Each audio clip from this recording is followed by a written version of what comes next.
3 minutes. That is exactly how long it took for Grant Sterling to incinerate 10 years of marriage. Standing in the driveway of their sprawling estate, he didn't look at the tears streaming down his wife's face or the visible baby bump she cradled protectively. He checked his Rolex. He traded loyalty for a younger model and the promise of a massive inheritance, convinced he was simply upgrading his life. But Grant made a fatal miscalculation. He didn't know that the man watching from the shadows, the man waiting to pick up the pieces, wasn't a savior. He was a predator who had been waiting 20 years to watch Grant burn. This is the story of how a discarded wife became a queen, and the enemy became the father. The envelope on the marble kitchen island wasn't a love letter. It was yellow, heavy, and stamped with the logo of a law firm Isobel Sterling didn't recognize. Outside, the Seattle rain was hammering against the floor-to-ceiling windows of the penthouse, blurring the city lights into a smear of gray and gold. Inside, the silence was deafening. Isobel rested a hand on her stomach. She was 34 weeks pregnant. Her back ached constantly, her ankles were swollen, and she had spent the morning assembling a crib made of sustainable oak that cost more than her first car. She heard the click of the front door. "Grant?" she called out, wincing as she shifted her weight. "You're home early. Did the merger go through?" Grant walked into the kitchen. He was wearing the charcoal Tom Ford suit she had bought him for his birthday. He looked impeccable. He also looked entirely empty. There was a coldness in his eyes that she had never seen before, or perhaps she had simply chosen to ignore it. "It went through," Grant said, his voice devoid of inflection. He didn't walk over to kiss her. He didn't ask about the baby. He walked straight to the espresso machine. But the terms changed. Changed how? Isobel frowned, touching the yellow envelope. "And what is this?" "That," Grant said, taking a sip of coffee, "is the termination of our contract." Isobel laughed nervously. "Grant, stop using business speak. You're scaring me. What is going on?" Grant finally turned to look at her. He looked at her stomach with a distinct expression of distaste, as if she were a stained piece of furniture he was eager to replace. "I'm leaving." "Isobel, my lawyer has outlined the separation agreement in there. It's quite standard." The room seemed to tilt. "Leaving? We're having a son in 6 weeks. You can't just—" "I can," he interrupted, checking his watch. "And I have. The movers will be here in the morning for my things. You have 48 hours to vacate the penthouse." "Vacate?" Isobel's voice cracked. "Grant, my name is on the deed." "Actually, it isn't," he corrected her smoothly. "It's held by the Sterling Trust, which, as of this afternoon, has been dissolved and restructured under a new partnership. The property is being liquidated." Isobel felt bile rise in her throat. She gripped the counter for support. Is there someone else?" Grant didn't even have the decency to lie. He pulled out his phone, typing a quick text. "Her name is Tiffany. Tiffany LaCroix." The name hit Isobel like a physical slap. Tiffany LaCroix was the 22-year-old daughter of Henri LaCroix, the French shipping magnate. Grant had been trying to secure a contract with LaCroix Shipping for months. "You're marrying her for the deal," Isobel whispered, the realization horrifying her. "You're trading your family for a shipping route." "I'm trading a stagnant life for an empire," Grant snapped, his mask slipping for a second to reveal the jagged ambition beneath. "Look at you, Isobel. You're tired. You're emotional. You've become a weight." "Tiffany is vibrant. She's the future. And Henri LaCroix doesn't like his son-in-laws to have baggage." He walked toward the door. "Grant," Isobel screamed, stumbling after him. "What about your son? What about the baby?" Grant stopped with his hand on the brass handle. He didn't turn around. "Send the child support papers to my office. But don't expect me to play catch in the yard. I'm building a legacy, Isobel. I don't have time to change diapers." He opened the door. Through the rain, Isobel saw a red convertible idling at the curb. A blonde woman in large sunglasses was checking her makeup in the visor mirror. "Grant, please," Isobel begged, humiliating herself, clutching her belly. "I have nowhere to go. Our accounts. I froze the joint accounts this morning," he said casually. "You have your personal savings, don't you? That should cover a motel." "I used my savings to pay off your investors last year," she cried. "Bad investment," Grant muttered. He stepped out into the rain. "Goodbye, Isobel. The door clicked shut. Isabel stood there for a long time. The only sound was the hum of the refrigerator and the kicking of the baby inside her, a frantic rhythm that matched her breaking heart. She opened the yellow envelope. Inside was a check for $5,000 and a non-disclosure agreement. He had bought her out of her life for $5,000. 2 days later, Isabel was sitting on a plastic chair in a crowded laundromat, watching her high thread count sheets spin in a machine that smelled of mildew. She had been evicted. Grant wasn't bluffing. Security had escorted her out of the building she had designed herself. Isabel was an interior architect, one of the best in the city, but she had put her career on hold to support Grant's firm. Now, that sacrifice was the noose around her neck. She had moved into a motel on the outskirts of the city, a place where the neon sign buzzed incessantly and the walls were paper thin. The stress had taken a toll. Her blood pressure was dangerously high, her doctor had warned her, but she couldn't afford the medication. She picked up her phone. She had called her friends, the socialites she hosted brunch for, the wives of Grant's partners. Blocked. Sent to voicemail. Left on read. Grant had spun the narrative effectively. He had told everyone Isabel was mentally unstable, that she had cheated, that she was having a breakdown. In the high-stakes world of elite society, nobody backed the loser. And Isabel was, undeniably, the loser. A sharp pain shot through her lower back, wrapping around her abdomen like a tightening vice. Isabel gasped, dropping her phone. "Hey lady, you okay?" a teenager folding jeans asked. I think. Isabel tried to stand, but her legs gave way. The water broke not a trickle, but a gush, soaking her jeans and the linoleum floor. It was too early. "Call 911, someone shouted. The world blurred. The pain was blinding. Isabel vaguely remembered the sirens, the bumpy ride, the harsh lights of the emergency room, but mostly, she remembered the fear. She was alone. She was going to have this baby alone, with no money, no home, and a husband who was currently honeymooning in the Maldives. She woke up hours later in a semi-private room. A nurse was adjusting her IV. "My baby?" Isabel croaked. "He's in the NICU, honey," the nurse said softly. "He's small, 4 pounds, but he's a fighter. You need to rest." Isabel closed her eyes, tears leaking out. How was she going to pay for this? The NICU cost thousands a day. Grant had canceled her insurance. "Mrs. Sterling?" The voice was deep, baritone, and sounded like gravel crushed under expensive leather boots. Isabel opened her eyes. Standing at the foot of her bed was a man who looked like he had just walked out of a GQ photo shoot, if GQ did a special edition on supervillains. He was tall, wearing a midnight blue 3-piece suit that cost more than the motel she was living in. He had dark hair silvering at the temples and eyes the color of cold steel. Alexander Hawthorne. Isabel's breath hitched. Xander Hawthorne was the CEO of Hawthorne Global. He was the shark that swam in deeper waters than Grant could ever hope to reach. He was also Grant's sworn enemy. 5 years ago, Grant had stolen proprietary software from Hawthorne's company to launch his own firm. Grant had won the legal battle on a technicality, publicly humiliating Xander in the process. "Mr. Hawthorne," Isabel whispered, pulling the thin hospital sheet up to her chin. "If you're here to gloat, please, just leave. I don't have anything left for you to take." Xander didn't smile. He walked around the bed and sat in the visitor's chair, crossing his legs. He looked out of place in the sterile, beige room. "I'm not here to take, Isabel. I'm here to invest." "I don't understand." "I heard about what Grant did," Xander said. His voice was calm, but there was a dangerous undercurrent to it, discarding a pregnant wife for the LaCroix heiress. "It's sloppy, predictable, and cruel. He loves her," Isabel said bitterly. "He loves her father's shipping containers," Xander corrected. "Grant is currently leveraging his entire company to buy into LaCroix's new trade route. He's overextended. He thinks he's untouchable because he shed his dead weight." Xander looked at her then, really looked at her. His gaze wasn't predatory like Grant's had become. It was assessing. Analytical.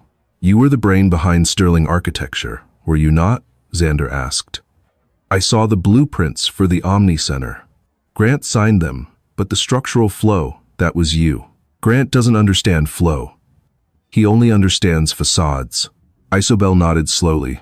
"I did the work. He took the credit." "Typical," Xander murmured. He reached into his jacket pocket and pulled out a black card.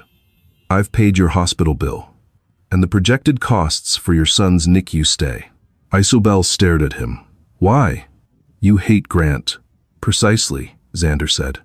He leaned forward, his steel eyes locking onto hers. "Grant thinks he has won.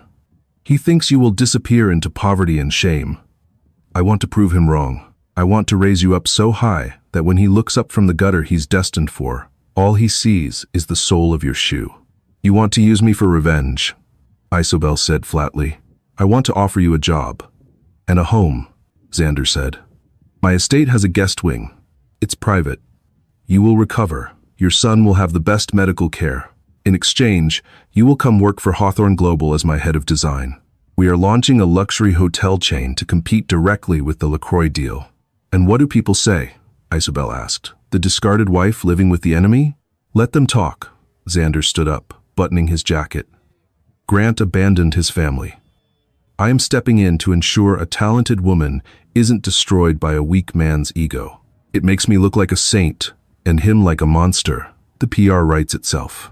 He placed a business card on the bedside table. "The driver is outside. When you are discharged, you come to me.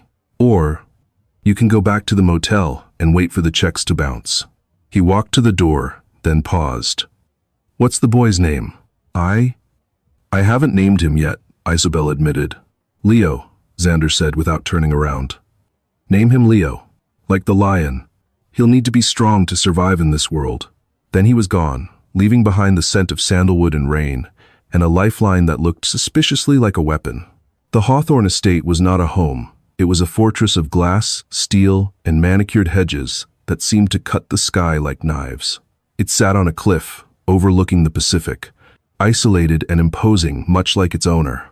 When the limousine pulled up the long, winding driveway, Isobel clutched the car seat handle until her knuckles turned white. Leo was sleeping soundly, unaware that he was being transported into the lion's den. Isobel felt less peaceful. She felt like a fraud. "We have arrived, Mrs. Sterling." The driver, a stoic man named Arthur, said. "Please, call me Isobel," she murmured. "I'm not Mrs. Sterling anymore." The heavy oak doors opened before she even reached them. A line of staff stood waiting. It was overwhelming. At the motel, she had been washing her underwear in a sink. Here, a housekeeper named Marta took her bags and asked if she preferred sparkling or still water by her bedside. Xander was nowhere to be seen. "Mr. Hawthorne is in a conference call with Tokyo," Marta explained, leading Isobel through a hallway lined with abstract art that probably cost more than the GDP of a small country. "He instructed us to settle you in the West Wing. It has been baby-proofed." The West Wing was larger than the penthouse she had shared with Grant. The nursery was painted a soft, calming sage green. There were toys, a rocking chair, and a view of the ocean that stole the breath from her lungs. But on the changing table, there was a note. "Get settled. We review the blueprints for the Hotel Obsidian at 0800 hours tomorrow. Do not be late. X." Isobel stared at the note. "No, welcome, no, hope you feel better. Just business." She smiled for the first time in weeks. "Good," she whispered to sleeping Leo. "I don't need pity. I need a purpose." The first 3 months were a blur of sleepless nights and caffeine-fueled work days. Isobel didn't just work. She threw herself into the design of the Hotel Obsidian, Xander's passion project, as if her life depended on it. In a way, it did. She rarely saw Xander. He was a phantom in his own house, leaving before dawn and returning after she had retreated to her wing. They communicated through sticky notes on blueprints and curt emails. "The lobby lighting is too harsh. Fix it. The flow in the master suite is genius. Proceed." But the dynamic changed on a Tuesday night in November. A storm was battering the coast, rattling the heavy glass panes. Leo had been fussy all day, suffering from colic. Isobel was exhausted. She was pacing the hallway of the West Wing, bouncing the screaming infant, tears of frustration pricking her eyes. "Shh, Leo, please," she begged. "Mommy is so tired." She turned the corner and nearly collided with Xander. He was wearing sweatpants and a tight black t-shirt, a rare sight. He held a tumbler of amber liquid in one hand and looked annoyed. "The noise," Xander said, his voice deep and rough from sleep. "It resonates through the ventilation." I'm sorry, Isabel stammered, adjusting the blanket around a red-faced, screaming Leo. He's colicky. I've tried everything. Gripe water, walking, rocking. Xander stared at the baby with an expression Isabel couldn't quite place. It wasn't the disgust Grant had shown. It was curiosity mixed with hesitation. Here, Xander said, setting his drink down on a console table. What? Give him to me. You don't hold babies, Isabel said, stepping back. You're Xander Hawthorne. You destroy companies. I am also an engineer, Xander said, stepping forward and deftly taking the bundle from her arms. And this is a structural problem. He is tense. Isabel watched, stunned, as Xander Hawthorne, the man terrified boardrooms, whispered about tucked Leo into the crook of his massive arm. He didn't rock him frantically like Isabel did. He held him firmly, securely, and began to hum. It was a low, vibrating sound, deep in his chest. Leo stopped crying almost instantly. The baby blinked, looked up at Xander's sharp jawline, and let out a small sigh, nestling into the warmth. How did you do that? Isabel whispered. Vibration, Xander said simply, though his eyes had softened as he looked down at the child. And confidence. Babies smell fear, Isabel. You are terrified he will break. I know he won't. He looked up at her. Isabel was wearing an oversized t-shirt, her hair in a messy bun, dark circles under her eyes. She felt hideous. You should sleep, Xander said. I'll take the night shift. I can't ask you to. You didn't ask. I volunteered. You have a presentation tomorrow. I need my head of design sharp, not hallucinating from exhaustion. He turned and walked toward his study, the baby perfectly content in his arms. Isabel stood in the hallway, the sound of the storm outside suddenly feeling less threatening. For the first time, she realized that the enemy wasn't just using her, he was protecting her. And that was far more dangerous for her heart than his hatred ever could be. 6 months later, the headline on the Seattle Chronicle read, Hawthorne Global unveils the Obsidian, a masterpiece of modern design. Underneath was a photo, not of Xander, but of Isabel. She was wearing a hard hat, pointing at a steel beam, looking fierce and competent. Grant Sterling threw the newspaper across his office. It hit the wall and slid down into the trash. It's just a hotel, Grant, Tiffany whined from the sofa. She was scrolling through Instagram, bored. Why do you care? You have me. Grant looked at his wife. In the harsh daylight of reality, the vibrant 22-year-old was mostly just annoying. She had no interest in his business, she spent money faster than he could make it, and her father, Henri Lacroix, was becoming a tyrant. The Lacroix deal is stalled, Tiffany, Grant snapped. Your father is demanding a higher equity stake because our last quarter numbers were down. And do you know why they were down? Because Hawthorne is undercutting us on every bid. So? Xander hates you. That's old news. It's not Xander, Grant hissed. It's her, Isabel. She knows my pricing models. She knows how I bid. She's dismantling my company from the inside out, using Hawthorne's money to do it. Well, maybe you shouldn't have dumped her while she was pregnant, Tiffany said, standing up and grabbing her purse. I'm going to Pilates. Don't forget, we have the Architects Guild Gala tonight. Daddy will be there. Try not to look so desperate. She slammed the door. Grant poured himself a scotch at 10 a.m. He had to get Isabel back, or at least get her to stop. He needed to talk to her. Tonight, the Architects Guild Gala was the event of the season. It was held at the Museum of Pop Culture, a dazzling structure of reflective metal. The red carpet was swarming with paparazzi. Mr. Hawthorne! Mr. Hawthorne! The photographers yelled as the black Rolls-Royce pulled up. Arthur opened the door. Xander stepped out first. He looked devastating in a bespoke tuxedo, his presence commanding silence. He turned and offered his hand to the passenger. Isabel stepped out. The crowd went silent for a split second, then the flashbulbs erupted like a supernova. Isabel was no longer the frumpy, pregnant wife in the background. She was a vision. She wore a gown of liquid red silk that clung to her curves that were softer now, more womanly. The dress had a high slit and a back that plunged dangerously low. Her hair was sleek and straight, and around her neck hung a diamond choker that rumored to belong to Xander's grandmother. She looked powerful. She looked expensive. She looked untouchable. Chin up, Xander murmured, placing a possessive hand on the small of her back. They are waiting for you to stumble. Don't give them the satisfaction. I'm shaking, Isabel whispered through a perfect smile. Lean on me, Xander replied. I'm not going anywhere. They walked the carpet, a united front of beauty and vengeance. Inside, the ballroom was suffocating with perfume and ego. Isabel took a glass of champagne, her eyes scanning the room. He's at the bar, Xander said, reading her mind. With the child bride. Isabel looked. Grant was there. He looked tired. His suit fit a little looser than she remembered, and his face was puffy. Tiffany was clinging to his arm, looking bored and tapping on her phone. Ready? Xander asked. No, Isabel said, but let's do it anyway. They moved through the crowd. As they approached, the sea of people parted. Grant looked up, and his glass stopped halfway to his mouth. Isabel? He choked out. Hello, Grant, she said. Her voice was steady, cooler than the champagne in her hand. Tiffany. Lovely dress. Is that off the rack? Tiffany narrowed her eyes. It's vintage.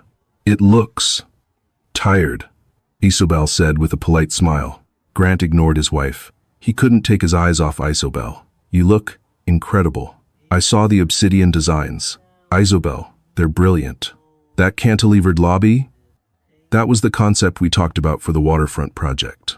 The concept I came up with, Isabel corrected. And since you fired me, I took my ideas with me. Grant, stop drooling, Tiffany snapped. Isabel, can we talk? Grant stepped forward, invading her personal space. Privately? There are things we need to discuss. About the divorce settlement. I think we were too hasty. A large hand landed on Grant's chest, stopping him dead. Step back, Sterling, Xander growled. His voice was low, but it carried enough threat to silence the nearby conversations.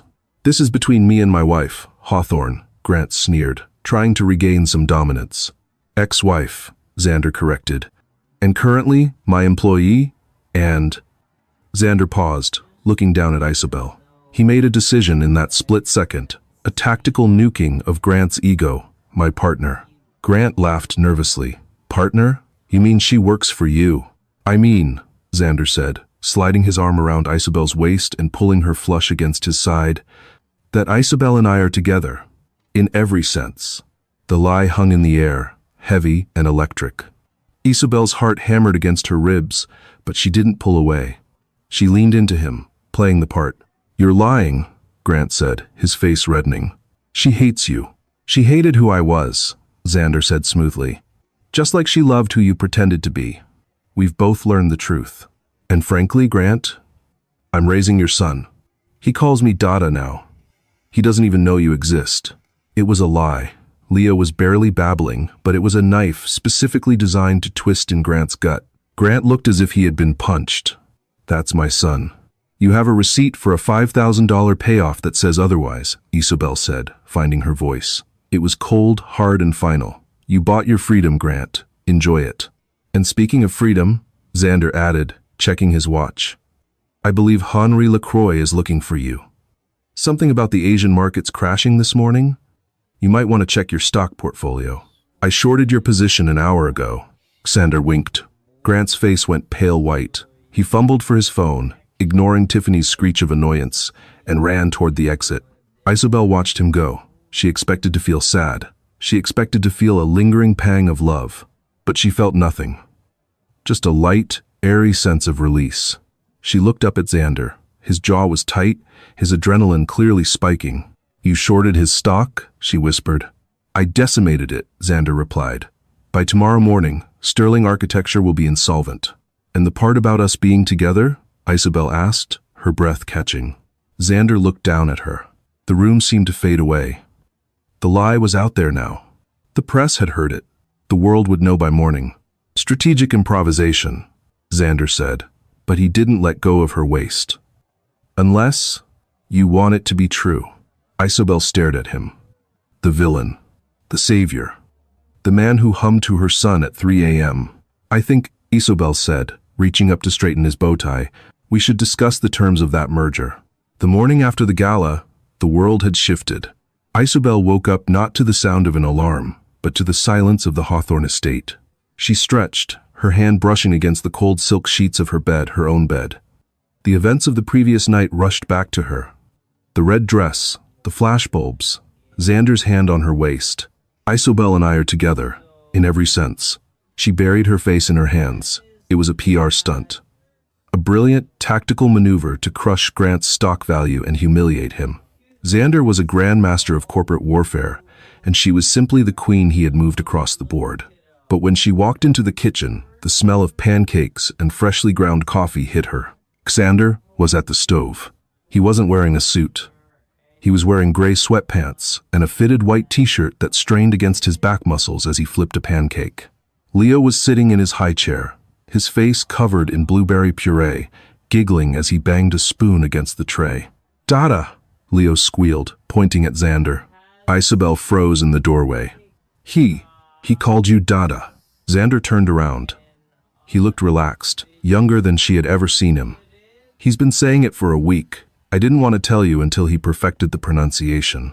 He was sounding a bit like a sheep before."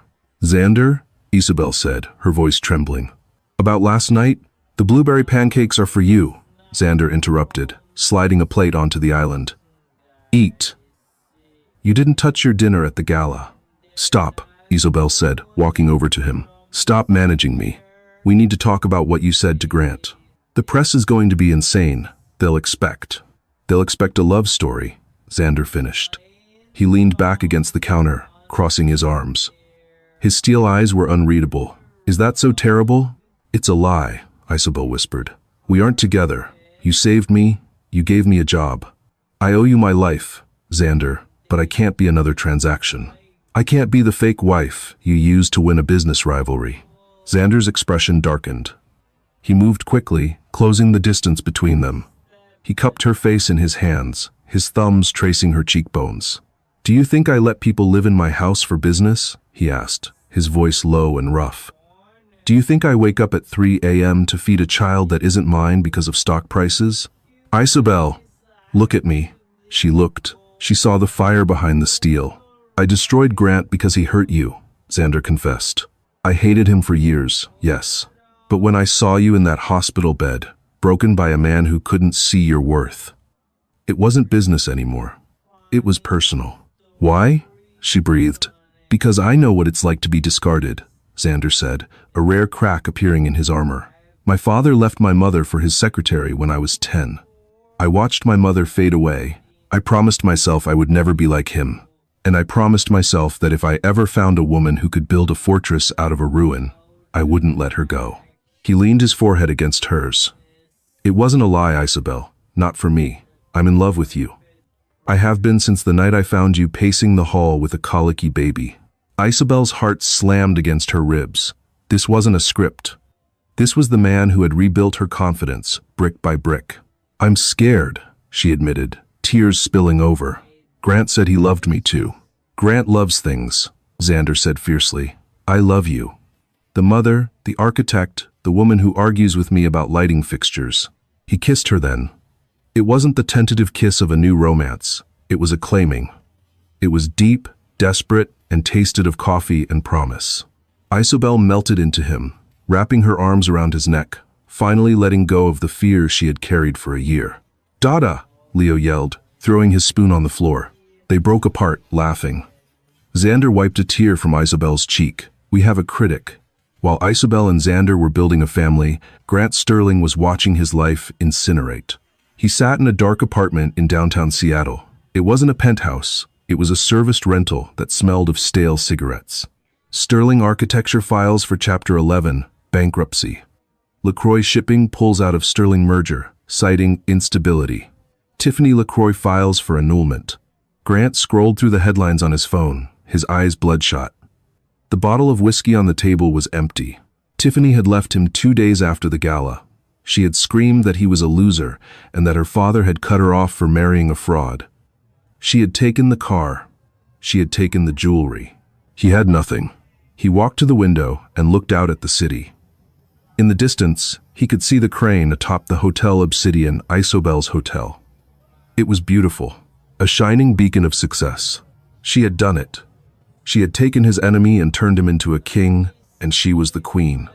And they had his son. A dark, twisting rage began to coil in Grant's gut. It wasn't fair. He was the visionary. He was the genius. Isobel was just the drafter. Xander was just the wallet. They had stolen his life. He zoomed in on a photo from a gossip site. It showed Xander and Isobel at a park, Xander carrying Leo on his shoulders. The caption read, "The perfect family. Billionaire Xander Hawthorne embraces fatherhood." "That's my son," Grant whispered to the empty room. "That's my leverage." He didn't want the baby. He had never wanted the baby. But he realized now that the baby was the key to the vault. Xander Hawthorne would pay anything to keep Isobel happy, and Isobel's happiness was wrapped up in that child. Grant threw the empty bottle against the wall. It shattered.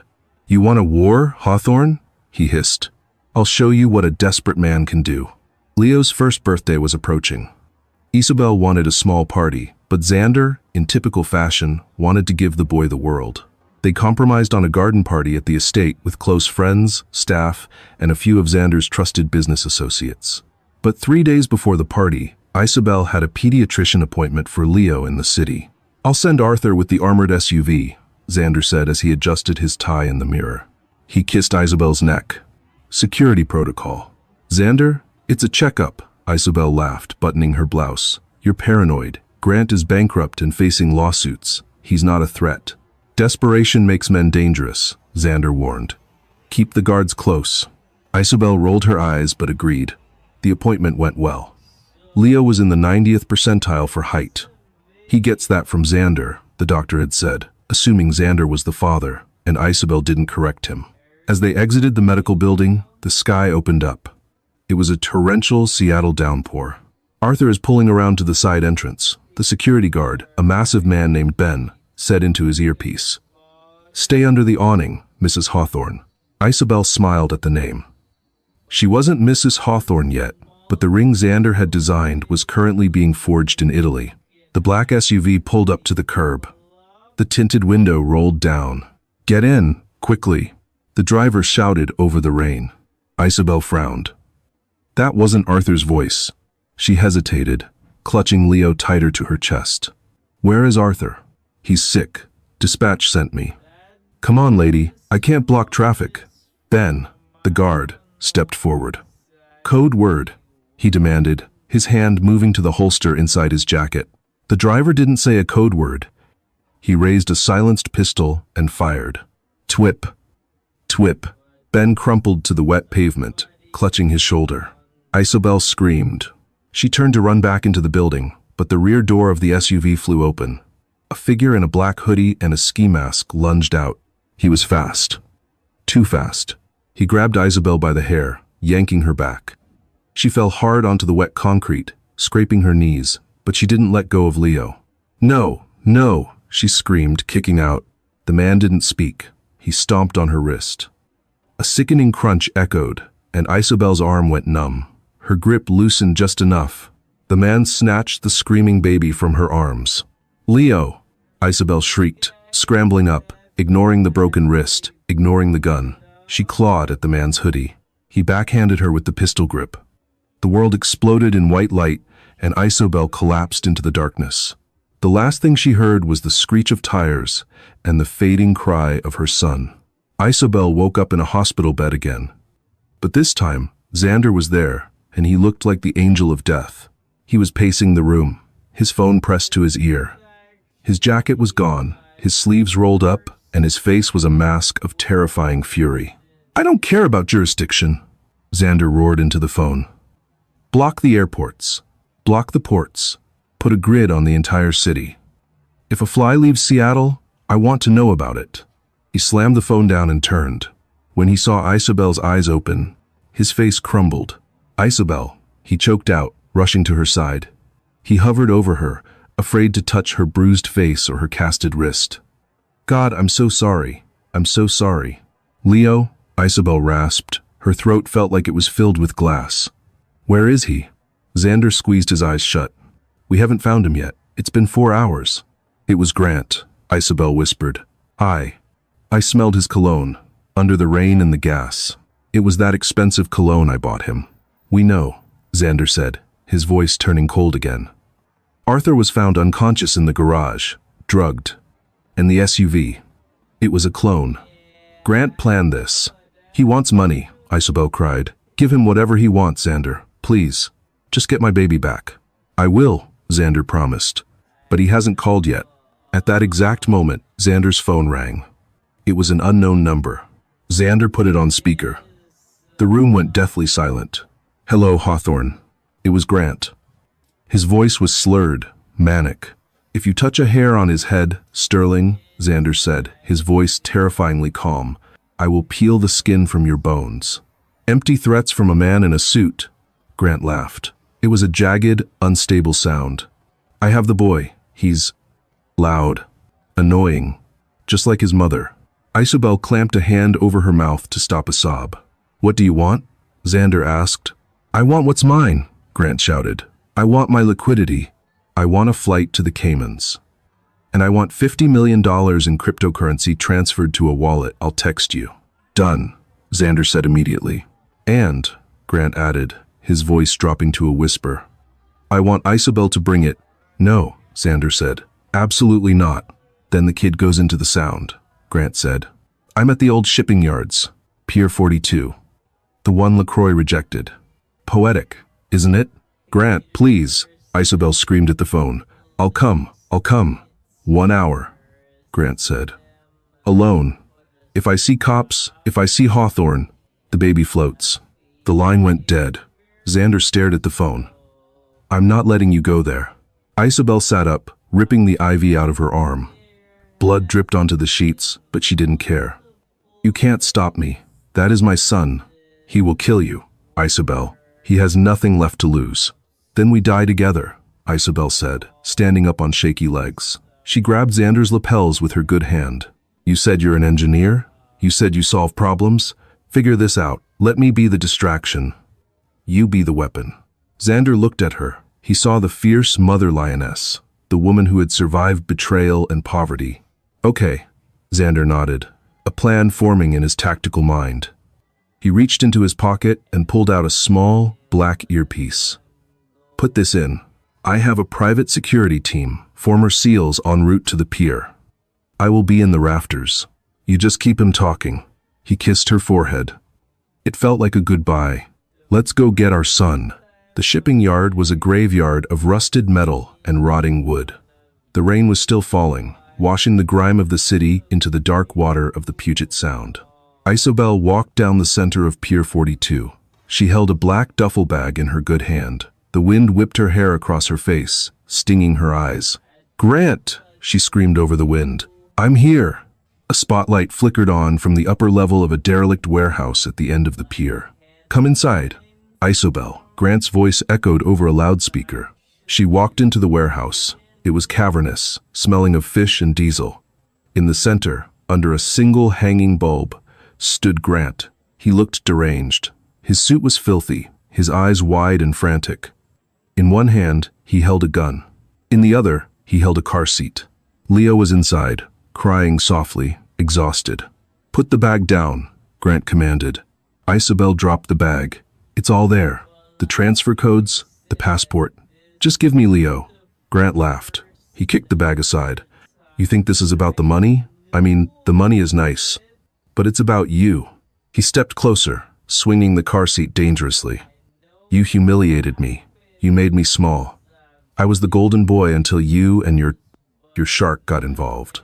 You did this to yourself, Grant, Isobel said, her voice shaking but loud.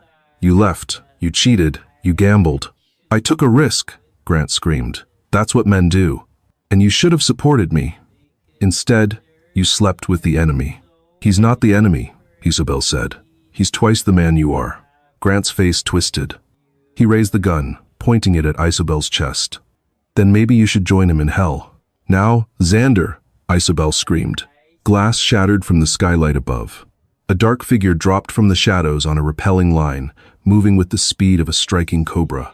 Xander swung down, his boots colliding with Grant's chest with the force of a wrecking ball.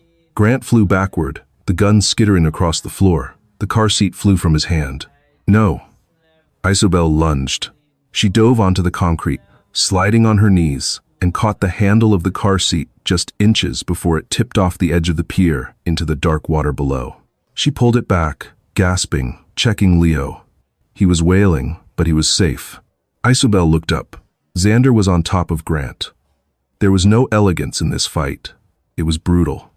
Xander was delivering punch after punch, venting 20 years of hatred and the terror of the last 4 hours.